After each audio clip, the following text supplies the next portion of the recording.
Hello, my name is Vince, and welcome to a YouTube video of me playing ones with the new car. I don't even know what it's called, to be honest, but that doesn't really matter because I was trying to think of things of like ways that I can fill this empty airspace, and I was thinking, I could just put some stupid non-copyright music there that nobody knows. I don't know. That didn't really seem like a great idea to me. So that's kind of what's been preventing me from uploading for so long.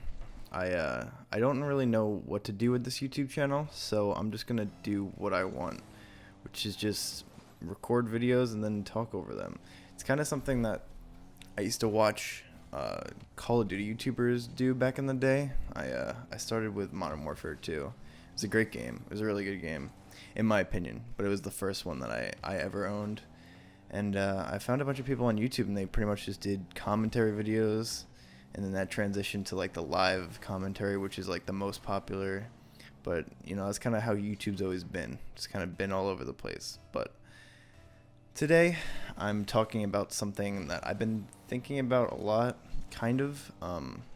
I watched this TED Talk by Cole Bennett, and he makes Lyrical Lemonade, which is the music video hub of just a lot of up and coming rappers or anything like that. And it's pretty much homemade. He started from almost nothing, pretty much nothing, and just wanted to make people happy and put on shows and things like that he enjoyed, and he did it. So that was really cool. And I think that there is no such thing as trying without failing, at least a little bit. So this is my attempt at that, and kind of like shifting that into Rocket League terms, I suppose. So basically what the TED Talk was about, and I'll link it in the description and stuff like that. But pretty much what it was about is the fact that your mindset can just change how you approach things and how successful you are at completing things. And this is kind of an odd thing to bring about, just watching some Rocket League video, right? Except not. There's a lot of times that people will play Rocket League or do anything in life. It's like, learning guitar, running, trying to work out, read a book, just do anything that you feel like would benefit you in your life. And naturally, you're not going to be great at it 99% of the time, especially for me, because I'm just one of those people that aren't the best at everything. When I try something, it's not always panning out at the beginning. But if I find something that I enjoy, which, sometimes it takes a couple tries to do that after failing, but it's not about how hard you try, but it's about how much you can come back after you fail, I feel like. And that's kind of the central thought of all this, and kind of what brought me to get better at Rocket League. And I guess it's just kind of a part of my competitive nature, but I'm not really sure how much it affects other people. So I'm just going to talk about it. When you fail, it's important to be upset. That's a very important thing to do. It's a really natural thing to do. So when you do something and fail, it's really not a good idea to just sit around and pout for hours and hours and hours. Sometimes it's helpful, but getting your raw emotions out is very, very beneficial. But once you get past that, that's when you should start thinking change. And when it comes to change, it's a very broad statement. But the change should be aiming to improve whatever that you failed in or you feel like you haven't met the bar to. And so for a lot of people, when they play Rocket League, and especially me, because if you've seen my streams, this is exactly me. When you play Rocket League, it's very easy to just be like, oh, my teammate did not do something good there. My teammate, missed, he whiffed, he did whatever. But especially something that I've been trying to do in my coaching, gamersready.com/Vince, if you want to buy some, is that like when you play anything, whether it's Rocket League, whether it's baseball or something, there's always something that you can improve on, always. And especially in Rocket League, I mean, the pros aren't even perfect. And even though they play at a higher standard than their teammates do, if they mess up something that they feel like they should have gotten, they'll work on making that thing more consistent.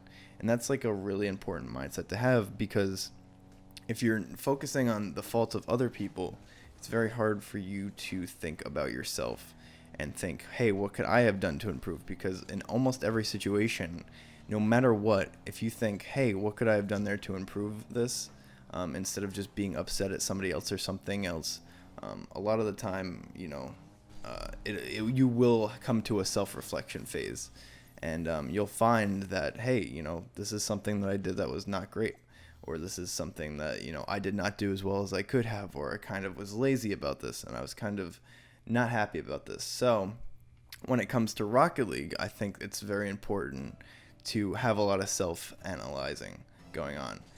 And this is something that I've kind of preached for a while, and I see almost every day whenever I do stream, because I'm not the most consistent guy, but whenever I do stream, hear a lot of, oh, hey, how do I get good at Rocket League? Can I go from this rank to this rank? Tell me how to do it. And it's like, everybody's a different person, everybody's unique, but the number one thing you need is that mindset to want to get better. And a lot of times, the people who actually improve and the people who are pros don't go in other people's Twitch chat to do that, right? Because they'll just analyze themselves and then not ask for handouts, right? Which is pretty much, asking somebody for information isn't a bad thing, but asking somebody for ways to just go a way that, like, so it's very hard to describe, but asking somebody like a specific path that they should go down, that you should go down, is like never a good idea for the most part.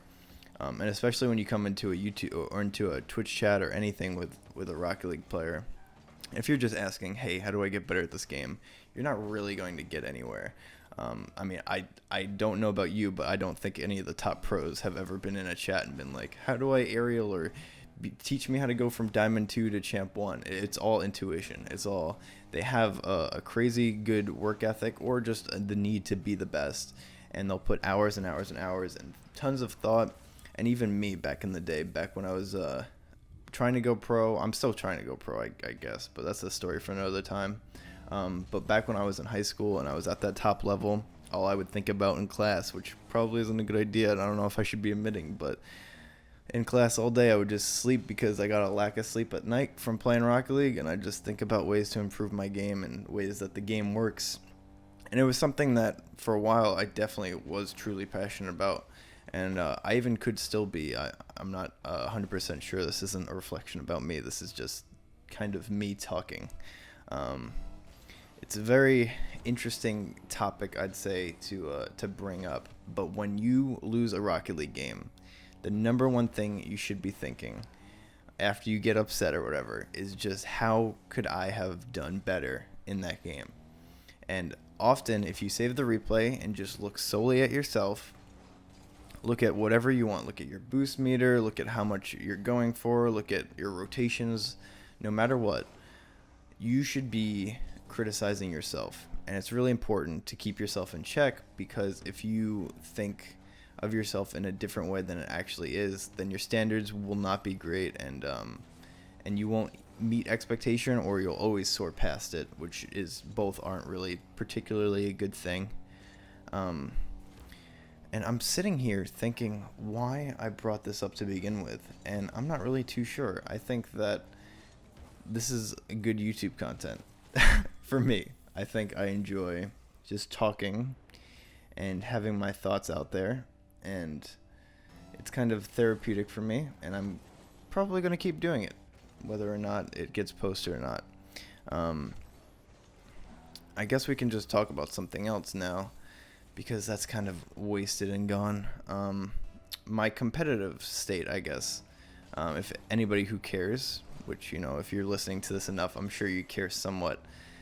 I have played Rocket League since pretty much it came out. I'm aware that when it came out for free on PlayStation 4, is like when it actually released. So I got it for free on PlayStation 4, played it a little bit after. I ended up with like a Gold Crown Season 1 just for getting low gold. And then every other season I've been Grand Champ. So that's kind of crazy. That's kind of like how I started. And I solo queued to Grand Champ, which was really cool. I felt really good about that. I definitely remember that. And then afterwards, I'd like brag to all my friends, be like, dude, I can't believe I did it. I got all the way to Grand Champ. And they're like, oh, all right, whatever. And fast forward a couple months later, I'm watching Kronovi and iBuyPower raise the trophy from my living room. I'm sitting on the couch just like, man, I wish I could be there someday. And fast forward another couple months, or I don't even remember how long it was. Maybe it was like half a year or something like that. The next qualifier is actually the one that I made RLCS. So that was really cool. And that was way back when you had to qualify. Like, there were no set teams in RLCS. You just had 8 spots.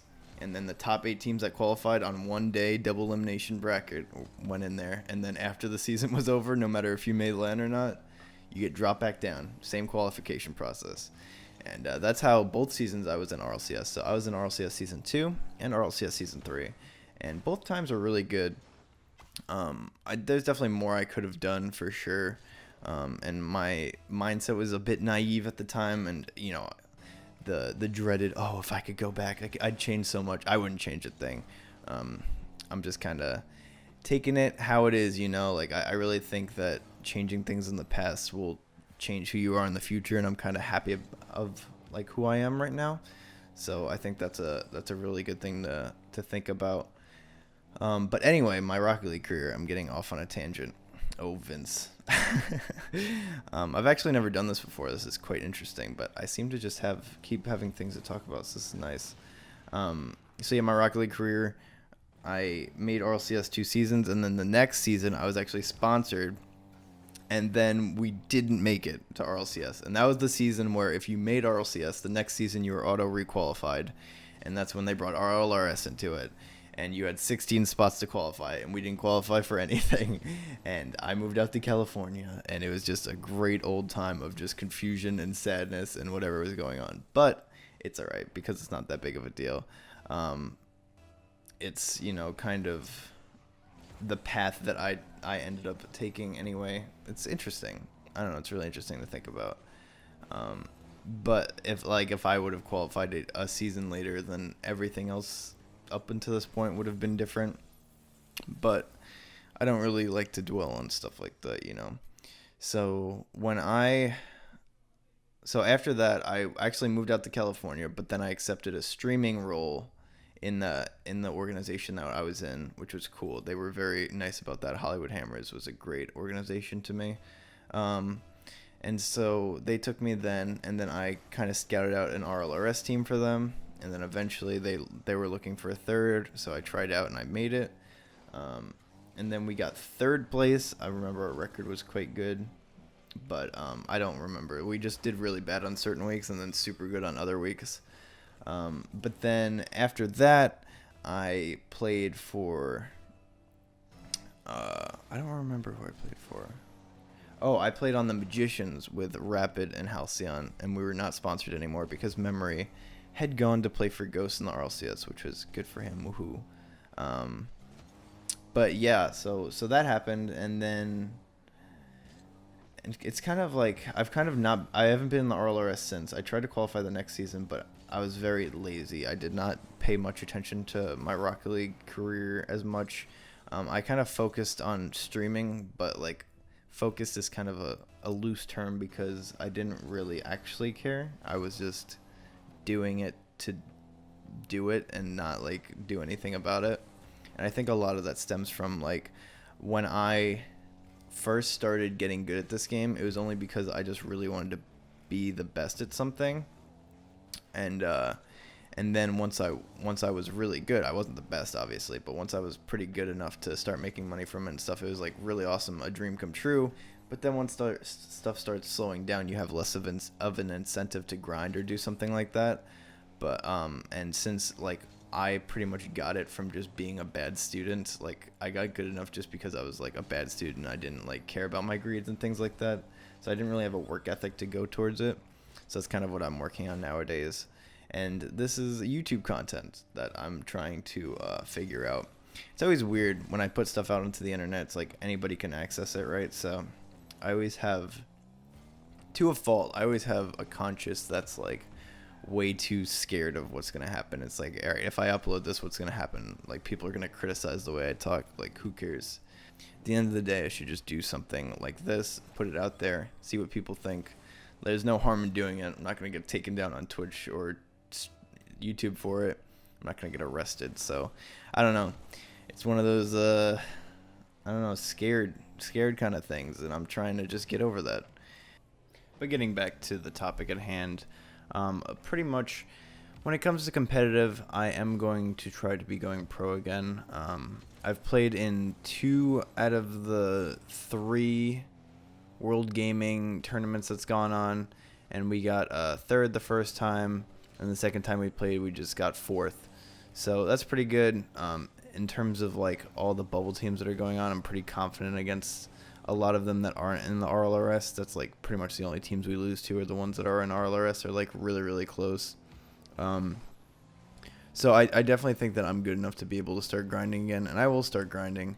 I definitely want to, like, long term when it comes to Rocket League, as much as I love competing, I love just talking to people and doing stuff like this. So, if this works out instead, then, I won't be mad.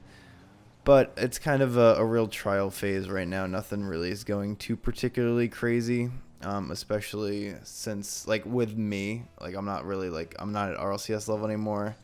My stream isn't what it used to be per se, just because of a lot of factors. To be honest, I don't really want to get into it too much, and my YouTube channel is just non-existent. My Twitter game's hella weak. So yeah, that's pretty much where we are right now, or where I am right now. I really appreciate, like, everybody. They're always checking up on me, asking what's up, like, supporting me. There's a group of people that, I think I honestly consider friends that will always support me no matter what, which is really important to have, so that, like, if you do have that bad day, you can go to them and talk to them about it. It's really, really important to just have, like, a nice support system. And it's, when things are bad, things aren't actually as bad as you might think they are. So it's really nice to have that good group of people around you that always just try and help you strive for success. Other than that, I don't know. I'm kind of got a couple of Rocket League games going for you guys. This was me playing the new car. Somebody gave it to me in Burnt Sienna. I was pretty interested using it. It kind of felt like an Octane, which, I mean, I guess that makes sense because it's the same hitbox. But I definitely like it more than a lot of the cars they've put out. So good on them. It's just god awfully ugly, to me at least. Like, it's not really a good look. It's like you're trying to pull up in, like, a Range Rover. That's what it kind of looks like from the back. So I don't know how much I love that. What's going on in this game? Oh yeah, I remember this one quite well, actually. This was a really interesting one, and I whoever stayed to watch, like, the rest of these games and, like, actually was interested in listening is in for a treat here, because this is a classic Vince game, if I do say so myself. I guess I'll talk about the gameplay a little bit here. I'm kind of working on a couple new things when it comes to my gameplay, and some things I do are just plain old stupid, like that there, for example, was not a very smart play. But it's alright. It is what it is. We'll see if I can come back within these 40 seconds or so, and I pop it high. So sad. But I get that control again, which is nice. Use my boost very wisely. Pop it over the guy real quick, and then get that quick shot. The key here was just realizing that he was running directly at me and just popping it away from him. Usually that'll happen a lot of time in ones, because you're most vulnerable when you're starting your dribble, so that's when everybody wants to challenge you. But if you notice somebody's doing that and you're pretty decent at the game, you can kind of notice it and just kind of hit it any which way. It doesn't even matter if it's to net, because the dive like that is so scary. Like, you just have to hit it past them and you're pretty much set, because they use a lot of boost in their car. And this is the moment you've all been waiting for. 2 seconds left on the clock. Vince goes for his stupid dribble. And what happens? The crowd goes wild as Vince loses a ones game at 0 seconds due to something he did. Classic Vince gameplay. And, whatever, man. It is what it is. All stories don't have a happy ending, and this video doesn't either in terms of gameplay. I hope you all have a wonderful day. I hope you enjoyed this. If you did not, tell me why. If you did, tell me why. You can leave a like if you want. I'm sure it doesn't really affect a video at this size. But yeah, I hope you guys have a wonderful day. And I'm kind of interested in what you guys want to hear me talk about next if you do enjoy it. So make sure to fill up that comment section with whatever you're thinking about. All right, have a wonderful day.